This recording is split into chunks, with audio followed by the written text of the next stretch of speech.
You might think you know Ant-Man, but here are 12 facts you might not know about everyone's favorite picnic-ruining Avenger.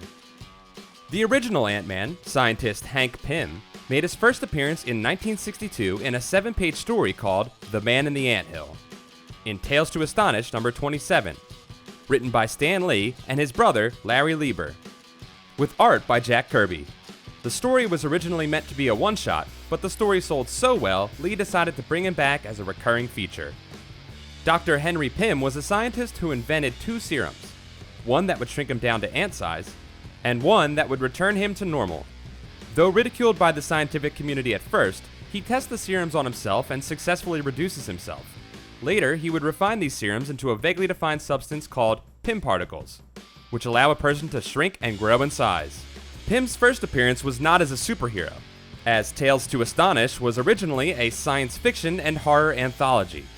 His first story was meant to terrify, as a tiny man is almost crushed by ants 10 times his size.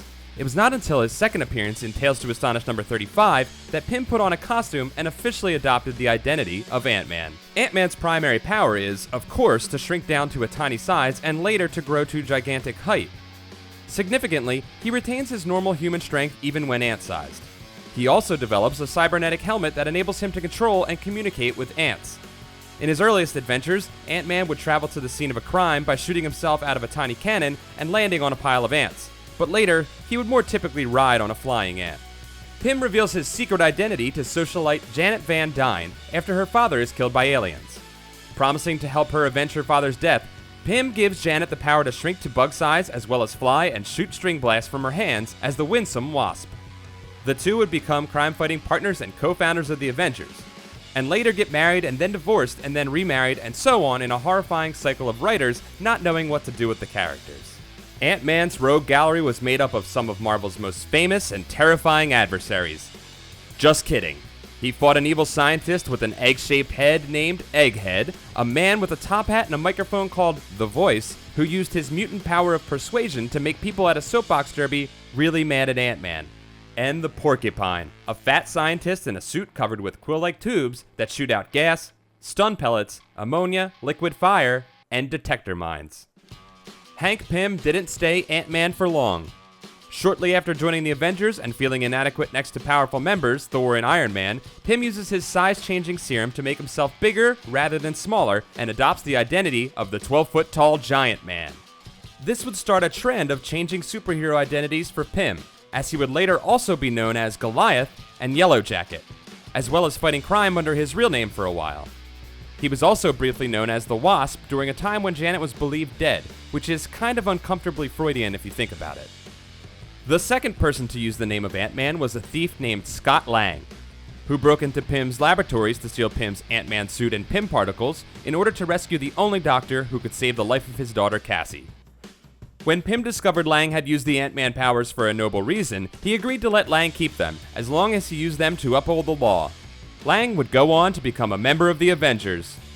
This ended up being bad news for Lang, as he was killed by fellow Avenger Jack of Hearts when he exploded under the influence of mentally unstable Scarlet Witch.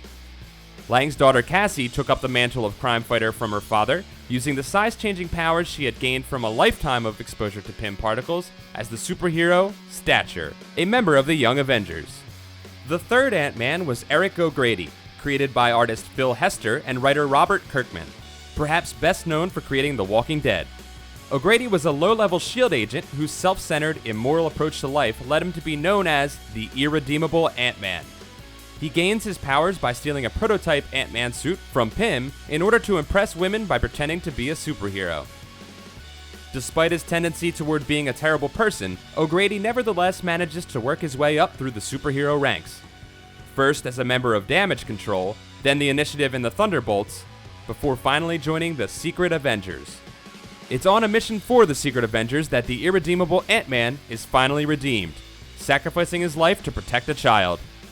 Currently, the mantle of Ant-Man is once again held by Scott Lang, who turned out to only actually be fake dead. He briefly joined a new incarnation of the Defenders, slightly less briefly led the Fantastic Four, and fell in love with a woman wearing a robot suit covered in rocks. After that, Lang moved to Florida with his daughter Cassie, where he runs a private security firm called Ant-Man Security Solutions. That's it for this episode of You Think You Know Comics. Be sure to subscribe for more great comic facts, like Comics Alliance on Facebook, follow Comics Alliance on Twitter, and get the latest comics news on comicsalliance.com.